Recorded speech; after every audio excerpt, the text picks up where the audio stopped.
Bismillahirrahmanirrahim. Assalamualaikum warahmatullahi wabarakatuh.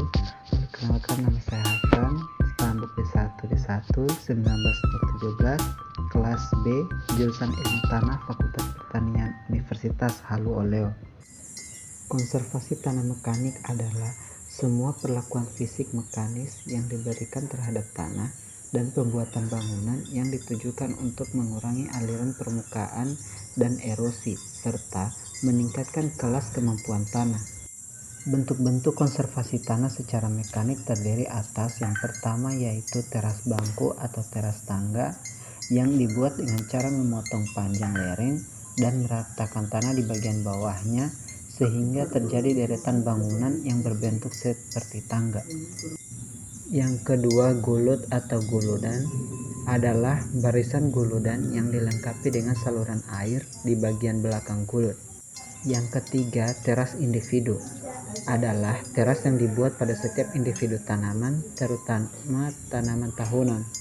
Yang keempat, teras kebun adalah jenis teras untuk tanaman tahunan, khususnya tanaman perkebunan dan buah-buahan. Yang kelima, rorak atau lubang resapan air merupakan lubang penampungan atau peresapan air dibuat di bidang olah atau saluran resapan.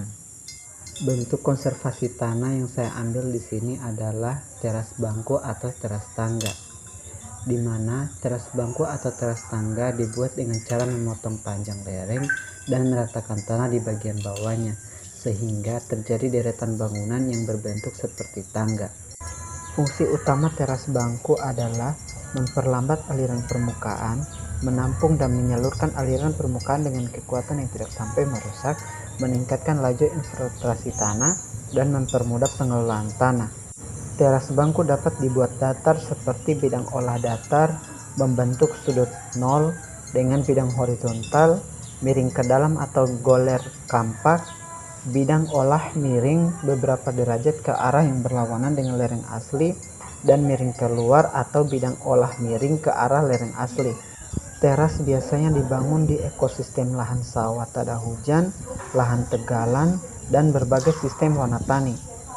Teras bangku miring ke dalam atau goler kampak dibangun pada tanah yang permeabilitasnya rendah dengan tujuan agar air yang tidak segera terinfiltrasi menggenangi bidang olah dan tidak mengalir keluar melalui talut di bibir teras.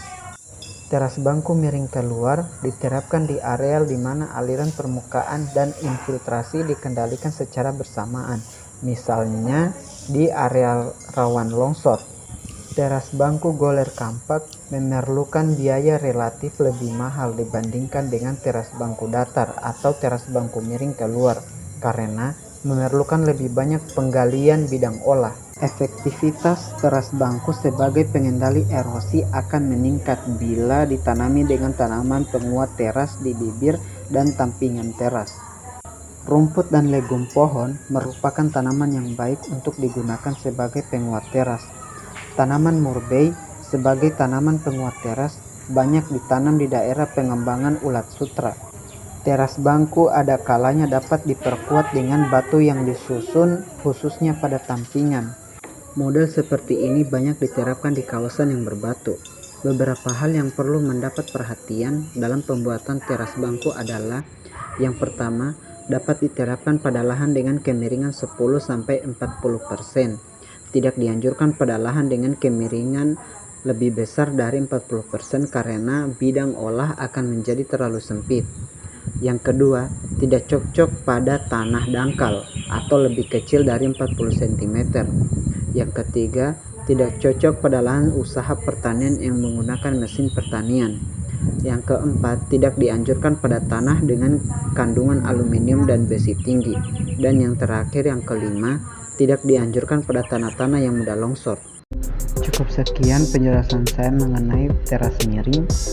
Mohon dan kurangnya mohon dimaafkan. Wabillahi taufiq wa hidayah. Assalamualaikum warahmatullahi wabarakatuh.